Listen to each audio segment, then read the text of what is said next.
Okay, one ನಿಮಿಷ. Okay. One ನಿಮಿಷ.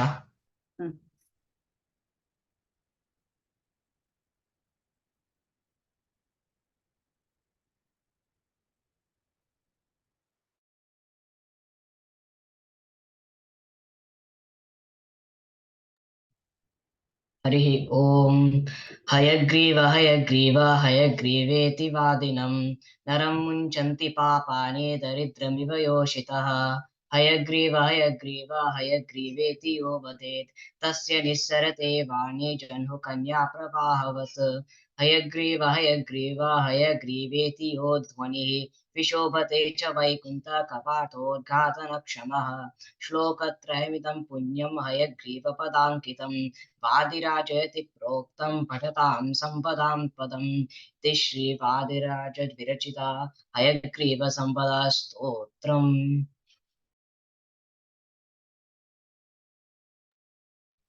Akshita, I will make you host and you can take over from there. Okay? Okay.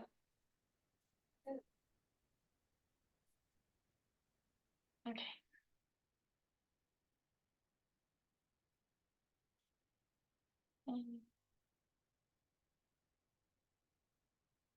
Okay, can everyone see my screen?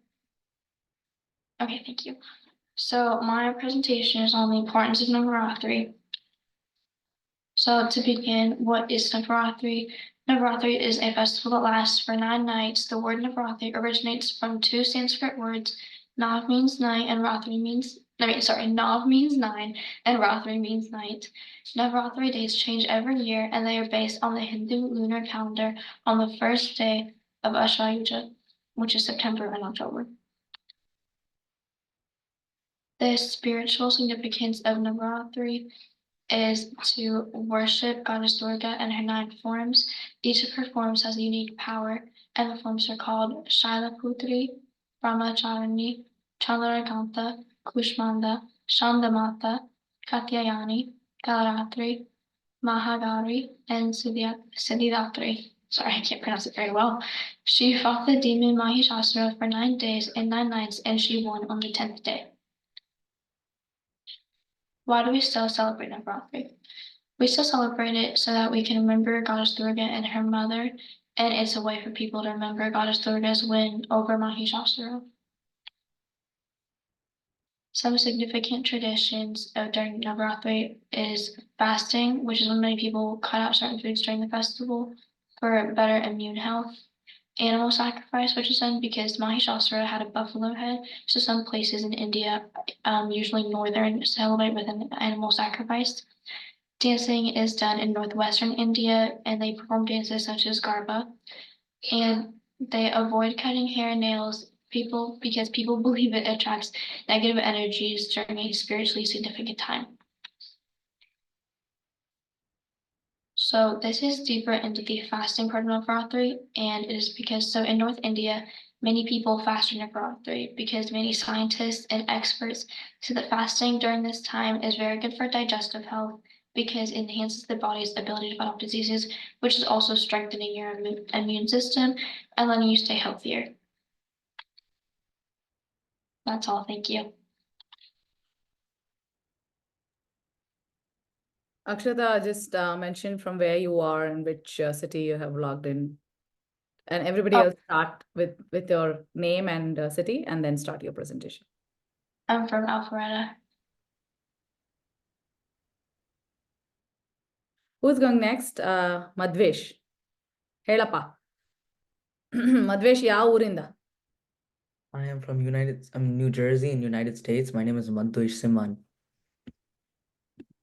Let me make you. I You want to need go the ahead and make him host, Akshata? Okay. Sorry, what were you saying, Madhvesh? My name is Madhvesh Simhan. I'm from New Jersey in the United States. Welcome. Thank you.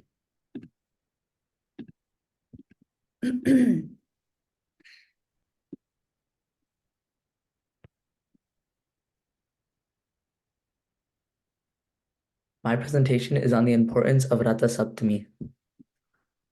Hang on. Before you start, everybody go really slow so that everybody understands. And then this video is going to be watched by many, many people across. It's going to go on Uttaradi Math YouTube channel. Okay? Yeah, you can start, Madhvesh. So my presentation is on the importance of Ratha Saptami. The table of contents, we have what is Ratha Saptami, why is it celebrated, how is it celebrated, and the scientific connection. What and when is it celebrated?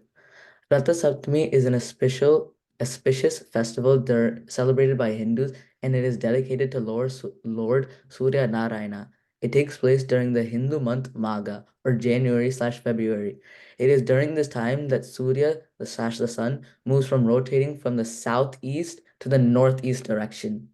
We worship Lord Surya Narayana for better health and well-being. Ratha Saptami is a symbolic change of the season, to spring to the new harvest season. For most Indian farmers, it is an auspicious beginning of the new harvest season. This is the day that Surya was born to the sage Kashyap and his wife Aditi. This year's Ratha Saptami took place at February 15th, and the starting time was 5:05 a.m. Why is it celebrated? Surya is considered an important god because he is the source of life. The main reason Ratha Saptami is celebrated is because for whoever prays, their past and present sins will be cleared. It also marks the change between seasons, so farmers pray for a good harvest season. Even on a regular day, people worship Surya because he's the Argya and the Ashwari, Data, the provider of health and wealth. Surya is worshipped early in the morning while fresh sun rays emerge. Many Hindus do Surya Namaskara in the beginning of the day while the sun rays are fresh. How is it celebrated? As the sun god himself, people wake up early in the morning before sunrise and take a bath and do puja to the Lord. Women put rongeli with representation of the sun god with the 7 horses in a chariot in front of their homes. Ukram leaves or akara leaves is another important aspect of the day. Married women take a holy bath by placing 7 ukram leaves on their left shoulder with a pinch of turmeric and manchaktra. Men will take a bath with ukram leaves and manchaktra without the turmeric on their right shoulder. These leaves plus a holy bath cleanse their body and get rid of sins. These practices may vary in different places. The scientific connection. In the months March and April, Chaitra, are the beginning of the harvest season. These months come right after January and February, when Ratha Saptami is. On these months, the earth will start to get more shine from the sun, like how it's said in the religious writings. Surya will give a shine upon the earth. Also, in this time, the sun will turn its rotation. Science in the 16th century found out that the sun was in the middle of the solar system and it turns/rotates. But our sages found this fact thousands of years ago and depicted the sun in the middle, giving it shine. Conclusion. In conclusion, Ratha Saptami is a very special holiday that is celebrated all over India in many different ways. It provides good and marks the new harvest season. It brings good wealth and happiness for those who pray and celebrate. But Ratha Saptami shouldn't be the only day you pray to Surya, because praying to Surya brings good luck, fortune, and happiness. Thank you. Very nice. Akshata, yours was also very, very informative. And thank you, Madhvesh. That was so good. I liked how you had kind of had these 4 nicely, divided into the beginning and then in the middle, and then you had the scientific aspect of it and a conclusion that was really nice. So we all know that we have to pray to sun god. So make sure that you do that even when it is winter, because we do have sun even in winter, right? So Yeah. we'll also talk about Gruni Nama Surya. We will talk about that in the coming sessions and how we can pray to Surya to really see Surya Narayana. That is one of our ways of doing it is through a small mantra, which we will learn from one of the achars shortly. Okay. Who's going next? Yes, start. ನಿನ್ ಹೆಸರು ಮತ್ತೆ ಊರು ಮತ್ತೆ grade ಹೇಳು. Namaskara, my name is Smeda Balaji and I'm from Cary, North Carolina. First.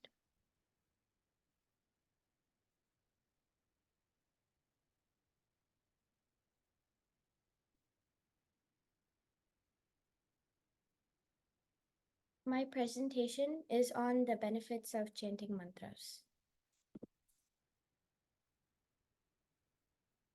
What are mantras?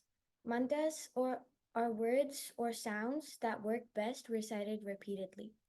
There are two types: silent chanting, which is the repetition of words or syllables without any vocalization, and vocalized chanting, which is the repetition of words or syllables which are spoken or sung. How does chanting mantras benefit the brain? Mantras benefit the brain over time by creating positive changes such as improved mood, less anxiety, better cognitive function, improved memory, and reduced fatigue. Research states that chanting healing mantras can stimulate these changes in the brain, helping the left and right hemispheres of the brain synchronize, promoting alpha waves. So this is what alpha waves look like. And then this picture here shows left and right sides of the brain.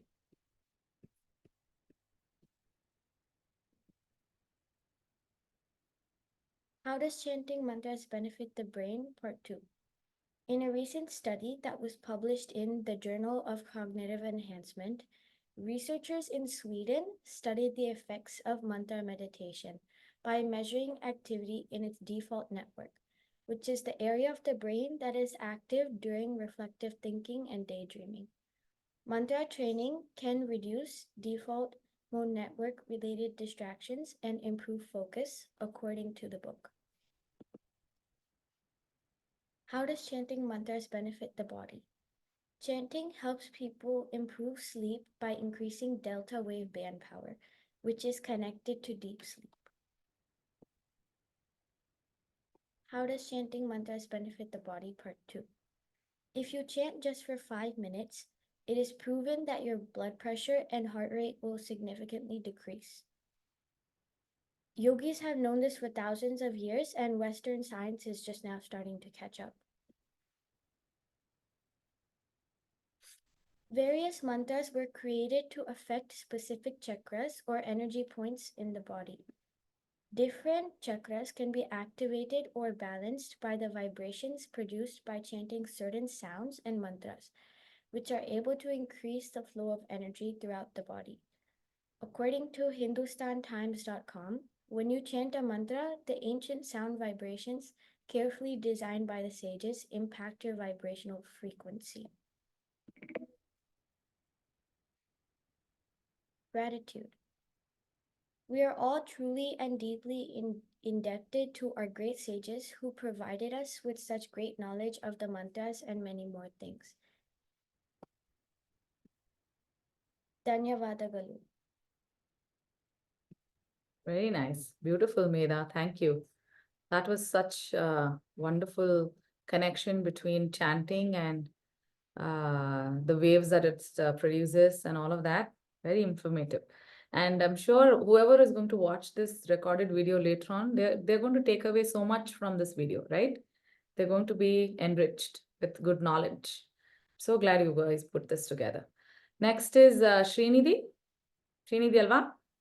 Yes. Shuru Malpa. I need to be host.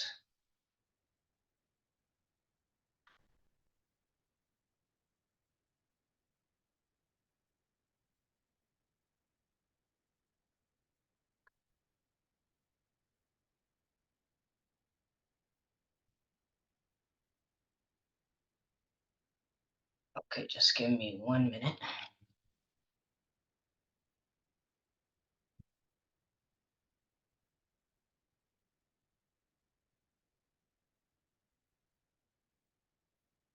Okay, so what is the importance of Makar Sankranti by Srinidhi Joshi? My name is Srinidhi Joshi. I am attending this from Toronto, Canada.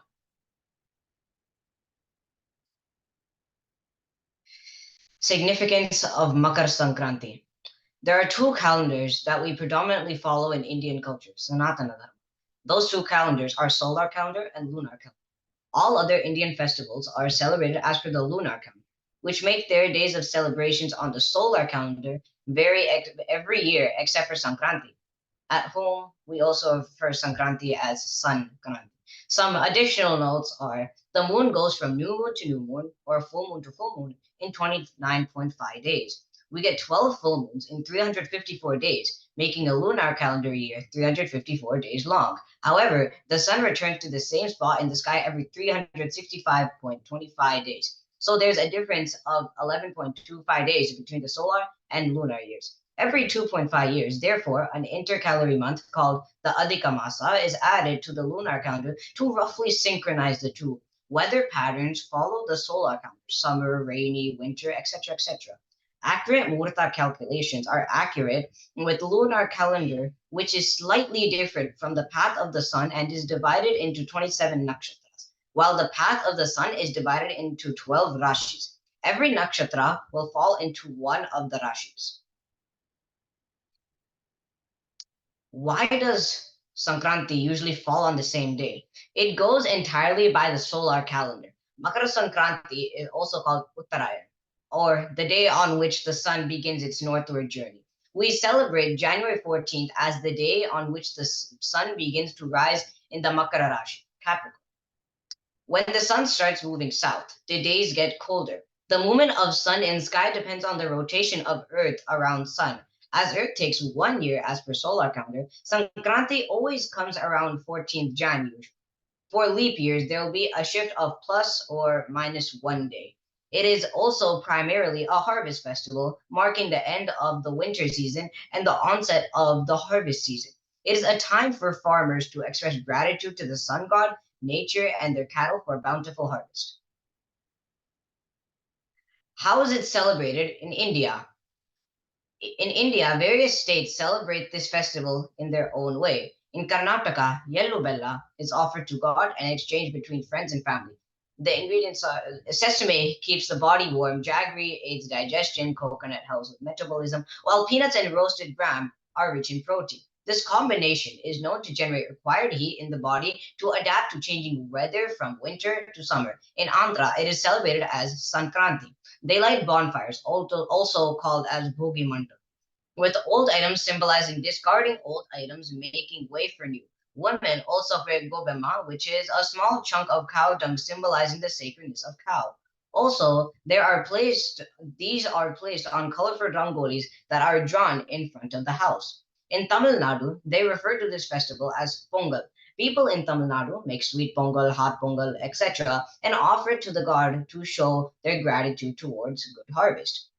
In North India, it is celebrated as Lori. In addition to having a bonfire, people also prepare khichdi, huggi, undiyu, lentil dish to celebrate this festival. Kite flying. Everyone enjoy flying kites high in the air during Sankranti. The scientific significance is that one will be deprived of vitamin D during winters, and it is to restore the D levels by spending time in the sun, which is very important for our body. Thank you for listening. Thank you. Very nice. Good presentation. And I like the vitamin D part so much. Right? And Thank especially, you. guys, we have such harsh winters in US and we love to stay indoors. It's important to go out and get some sun in order to get some D for us. Next is Dhruti, ನೀನ್ ಮಾಡ್ತಾ ಇದ್ಯಾ? Okay. Anusha, can we go after Dhruti? Okay. Srinidhi Dhrutin ಮಾಡು.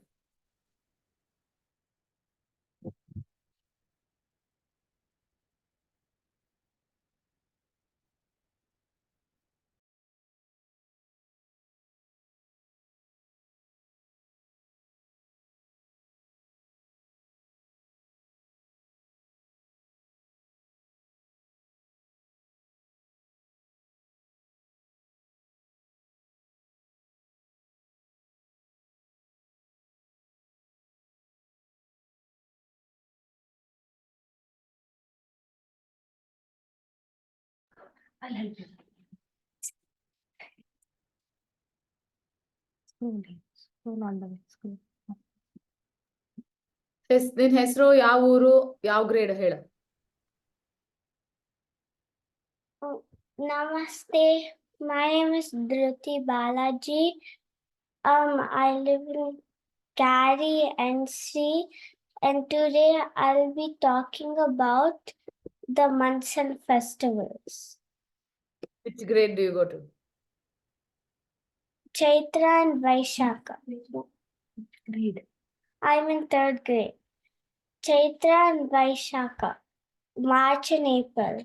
The festivals are Yugadi, the Indian New Year, Ramanavami, celebration of the birth of Rama, Narasimha Jayanti, the day Vishnu emerged as Narasimha, and Akshaya Tritiya, one of the most auspicious days in the Hindu calendar. Next is Jyeshta and Ashada, which is May and June. The festival is Guru Purnima. Guru Purnima is a religious festival dedicated to offering respect to all the spiritual gurus. Next is Shravana and Bhadrapada, which is July and August. The festivals are Krishnashtami, which celebrates the birth of Krishna, the 8th avatar of Vishnu, Gauri Habba, dedicated to Gauri the day before Ganesha festival, and Ganesha festival, celebrating the birth of Ganesha. Next is Ashrayuja and Kartika, which is September and October. The festivals are Vijayadashami or Dashera. It's a 10-day festival dedicated to the Divine Mother. Deepavali, celebration of festival of lights that celebrates return of Rama to Ayodhya, and Tulsi Kalyan, wedding between Tulsi or Lakshmi and Krishna. Next is Margashira and Pushya, which is November and December. The festivals are Gita Jayanti, celebrated as birth of Bhagavad Gita, dialogue between Krishna and Arjuna, and Sankranti, celebrated as the beginning of Uttarayana, transition to the sun to Makara Rashi. Lastly is Magha and Palguna, which is January and February. The festivals are Ratha Saptami, celebrated as the birth of the sun god, which is Surya. Madhvanami, the day Madhvacharya entered Badarikashrama, and Holi, celebrated as festival of colors. ಧನ್ಯವಾದಗಳು. Dhriti, that was so beautiful. ತುಂಬಾ ಚೆನ್ನಾಗಿ ಉಚ್ಚಾರಣೆ ಮಾಡ್ರಿ. ಎಲ್ಲ ಹಬ್ಬಗಳ ಹೆಸರು ಮತ್ತೆ ದೇವತೆಗಳ ಹೆಸರು. Very very nice. I want you all to participate in this. Did anybody observe something about the background?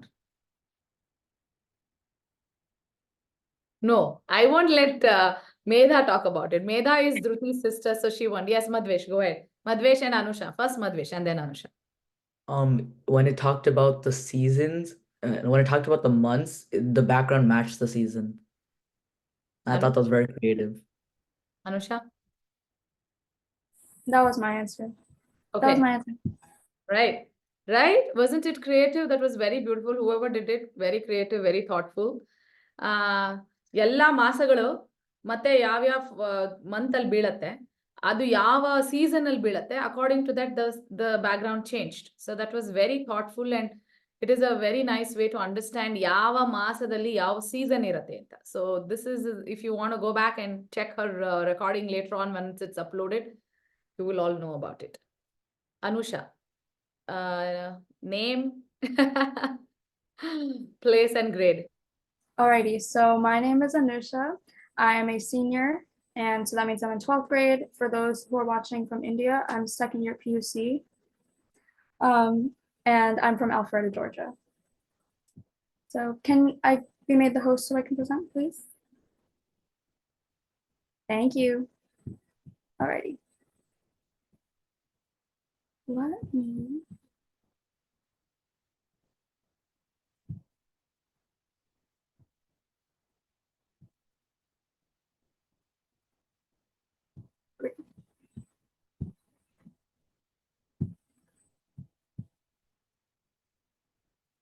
Okay, are we all good? Can everyone see?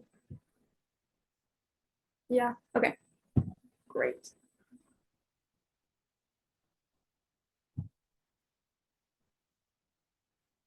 Alrighty, so my presentation is on Vedic astrology and how it connects to our understanding of today.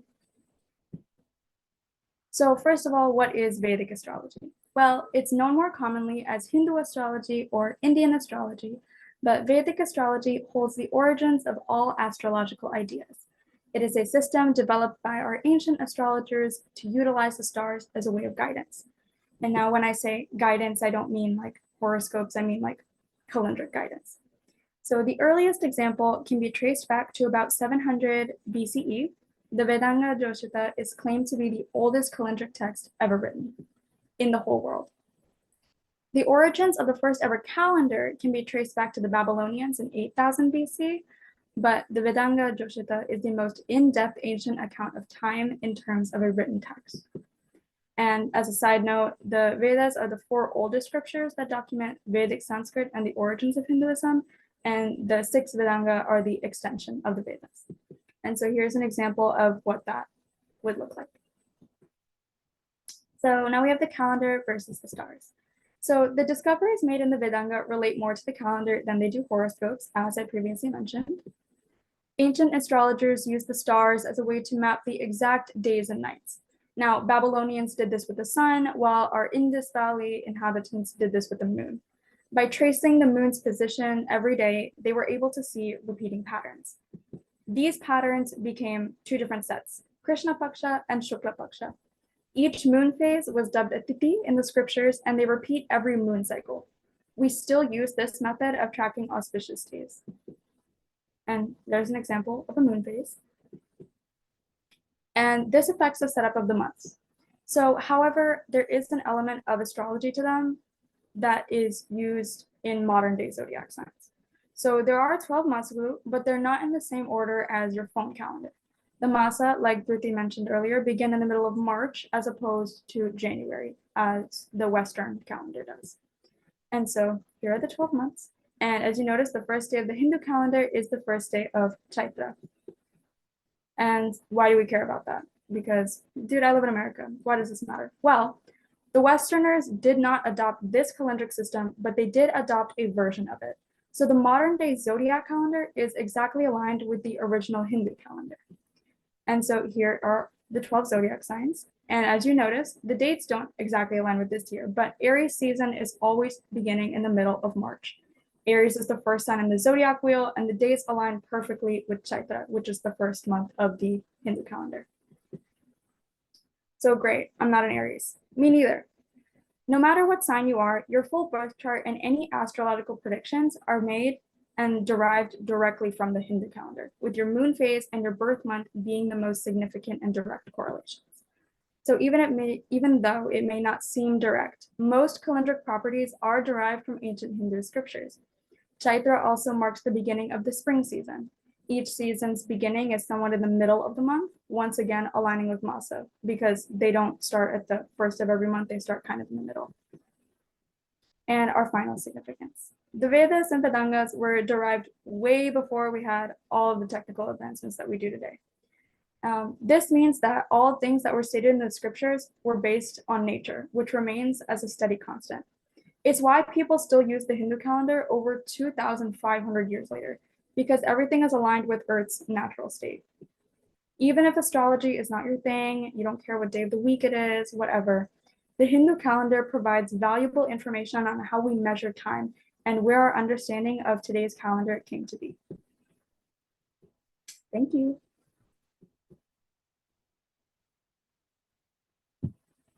That was deep, a lot of information, but fantastic research. And I'm so glad you're doing it at this age, at this stage where you do get to read and study more, do more research. And I wish you all the best. So you keep up with this kind of research and keep telling us more in the future projects. All right. Thank you.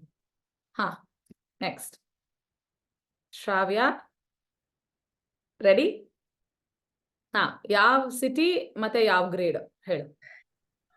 ನಾನು ನನ್ನ ಹೆಸರು ಶ್ರಾವ್ಯ. ನಾನು ಮೆರಿಲ್ಯಾಂಡ್ United States ಇಂದ ಬಂದಿದ್ದೀನಿ. ನಾನು 4ನೇ grade ಅಲ್ಲಿ ಇದ್ದೀನಿ.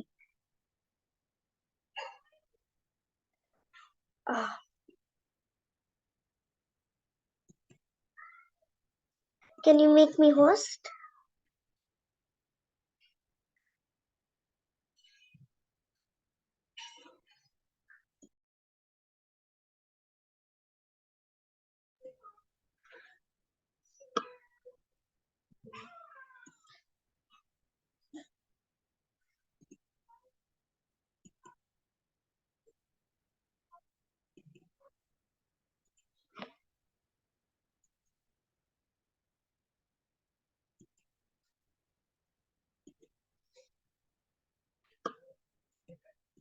ಅಮ್ಮ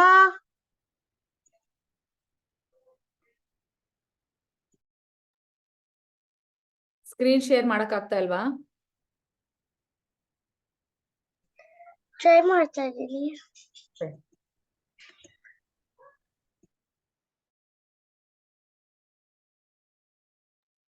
Take your time. It's okay, Shravya.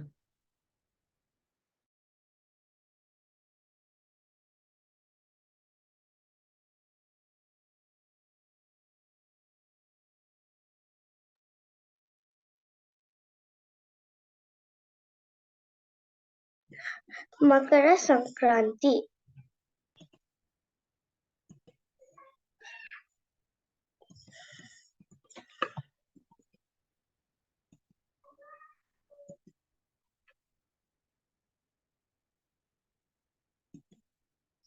Makara Sankranti. What is Makara Sankranti? Sankranti means carrot change. This occurs every month as the sun moves from one house of the Rashi to another Rashi. Hence, there are 12 Sankramas in a year. But special scaredness attaches to the movement of the sun from Makara Rashi to Mithuna Rashi, and it is called Makara Sankranti or Uttarayana Parvakala. Makara Sankranti has different names in different places. It is Makara Sankranti in Karnataka, Andhra, Maharashtra. It is called as Pongal in Tamil Nadu, and so on. The festival also marks the beginning of a 6-month auspicious period for the Hindus known as Uttarayana period. When is Makara Sankranti celebrated? Unlike other festivals or aradhanas, Uttarayana, Dakshinayana is not followed on any particular tithi. It starts on Makara Sankraman Day, usually January 14th or 15th, and Dakshinayana starts usually on July 15th or 16th. It is believed that for God that it is night during Dakshinayana and it is day during Uttarayana. How is Makara Sankranti celebrated? On the day of Sankranti begins with the daily rituals. However, people prefer to take a holy dip in the river at the time of Parvakala. Puja and Naivedya will be done after Parvakala. Newly harvested rice, sesame seeds, jaggery, jujube fruit, bajra, dry coconuts, peanuts, fenugreek, fresh green channa, black pepper, butter, and ghee are widely used in preparing food on the day of Sankranti Bogi. All of the above mentioned ingredients helps us to keep our body warm, to prevent from dryness and provide the essential nutrients required for this winter season, and helps us to keep healthy.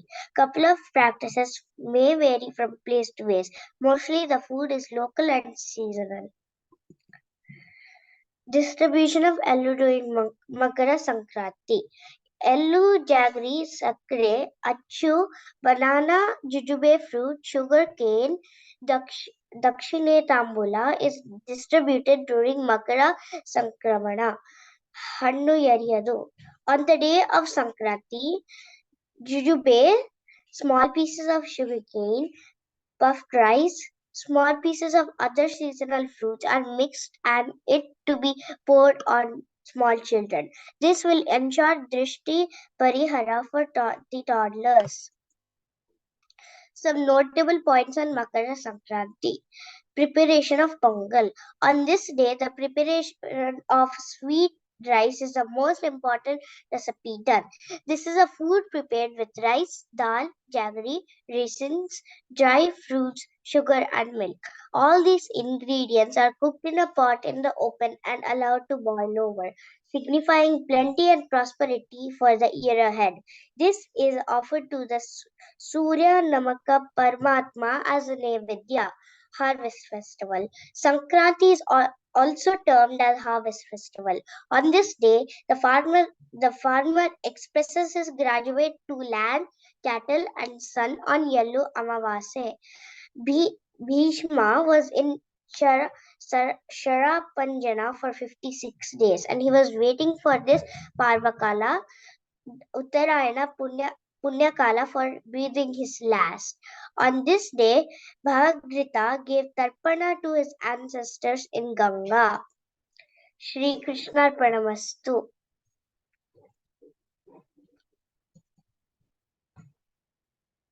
Thank you, Shravya. ತುಂಬಾ ಚೆನ್ನಾಗಿತ್ತು. You can hit this screen and you can make me host. Okay. Okay. So did you all understand how we had different presentations on Makara Sankranti, and all of them gave us so much different information, alva? ಒಬ್ರೊಬ್ರು ಒಂದೊಂದು topic cover ಮಾಡಿದ್ರು, right? Wasn't it so beautiful? Same haba, and we all know it actually, but each one of you were able to put it in different perspectives, maybe age and our experiences. How many of you here have experienced hannu yariyodu? ತಲೆ ಮೇಲೆ ಪುರಿ ಹಾಕ್ತಾರೆ, and with all the fruits and chocolates and all of that. Talk to your parents about it. It is fun, beautiful, and you all should do it. Okay, so I think we are done with everybody. ಎಲ್ಲರದು ಆಗಿದೆಲ್ಲ, ಎಲ್ಲರೂ present ಮಾಡಾಯ್ತು. We are missing a few who will send me recording, and then I'll patch it up with the recording with the rest of the video. So thank you so much for your presentations. I really, really value all your research and the way you've put your project together. Wonderful presentation. And tell me, definitely you all also had a good learning time, right? When you were reading and doing it, putting it together. So this is the beauty of doing any project for that matter. And you all are ready for the second part of the Shibira. We're going to be doing some different stuff and some fun stuff this time in the second part. And we'll have probably a different teacher. One other than Krishnachar, we'll also have another different Achar to teach. And I will also be teaching this time. I'll be teaching Harikatamrita Sara, the first part, the Mangalacharana Sandhi, which all of us should know and learn. And it's a beautiful composition by Jagannatha Dasaru. Any other questions, any doubts, anything that you would like to share? Go ahead. Yes, Madhvesh. When will the second session start? It's going to start shortly. I'm going to announce the dates, probably the coming weekend or the next. So probably mid-March, that should be. And then again, we will have it for about 9 to 10 weekends. And again, a project time. Yes, Shravya. Is it going to be the same time and the same day? Yes. All right. Thank you so much. I will see you all soon. Keep an eye out for all the information that I'm going to be posting on the group. And if you have friends who would like to be part of the Shibira, of course, they won't be able to join this group, but they get to join a new group, which is also going to start very shortly. I will share the flyer on the group and you all take a look at it and let me know how it is. Okay. Thank you. Namaskara. Krishnarpanamastu. Thank you. Shri Krishna Arpanamastu. Shri Krishna Pranamastu. Shri Krishna Pranamastu.